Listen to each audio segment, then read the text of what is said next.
Hello, welcome back to my short. So मी निघाले स्वामींना भेटायला. असं म्हणतात की जोपर्यंत स्वामींची इच्छा नाही तोपर्यंत आपण अक्कलकोटला नाही जाऊ शकत. तर फायनली आज स्वामींनी मला बोलवलं आणि मी निघाले. बार्शीवरून गेलो सोलापूरला जाईपर्यंत आम्हाला छान बसमध्ये जागा भेटली. तिथे पोचलो, रस वगैरे पिला आणि निघालो अक्कलकोटला. अक्कलकोटच्या बसमध्ये मात्र आम्हाला जागाच नाही मिळाली. उभारून गेलो आम्ही तिथपर्यंत, पण डोक्यात एकच होतं की स्वामींना भेटायला चाललो आहे. मग बसून गेलो काय नाही उभारून गेलो काय काहीच फरक नाही पडला. तिथे गेलो, रिक्षा घेतली, रिक्षाने गेलो स्वामी समर्थ समाधी मठामध्ये. तिथे गेलो, दर्शन घेतलं.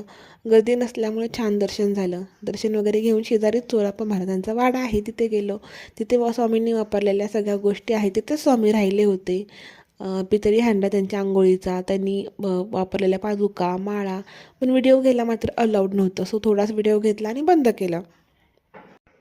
मठाच्या शिखराला 5 कळस होते, तेही व्हिडिओमध्ये कॅप्चर केला आणि तिथून निघालो वटवृक्षाकडे. वटवृक्षाच्या मठामध्ये गेलो तर पाहिलं तर खूप गर्दी होती, कारण गुरुपुरुष अमृत आणि गुरुवार असल्यामुळे खूप गर्दी होती. आणि एवढ्या छान दिवशी स्वामींनी मला त्यांच्याजवळ बोलवलं, हे ऐकून तर माझ्या डोळ्यात पाणीच आलं. खूप छान वाटत होतं मला. मी अक्कलकोटला फायनली गेले, स्वामींना भेटणार आहे. आणि गर्दी असल्यामुळे टप्प्याटप्प्यांमध्ये सोडत होते दर्शनाला, तरीही माणसं ढकलाढकल करत होते. का माहीत का करत होते. वटवृक्ष पाहिलं, तिथे मन्नत का धागा बांधला आणि बाहेर आलो. बाहेर आल्यानंतर असं ठरवलं की आपण प्रसाद घेऊया. पण तिथं गेलो, पण खूपच गर्दी होती आणि एवढ्या गर्दीत अंशला घेऊन उभारणं मला शक्य नव्हतं, म्हणून आम्ही निघालो वापस. व्हिडिओ कसा वाटला मला नक्की सांगा. लाईक करा, शेअर करा आणि आपल्या चॅनलला सबस्क्राईब करायला अजिबात विसरू नका. भेटूया नवीन व्हिडिओमध्ये. तोपर्यंत बाय.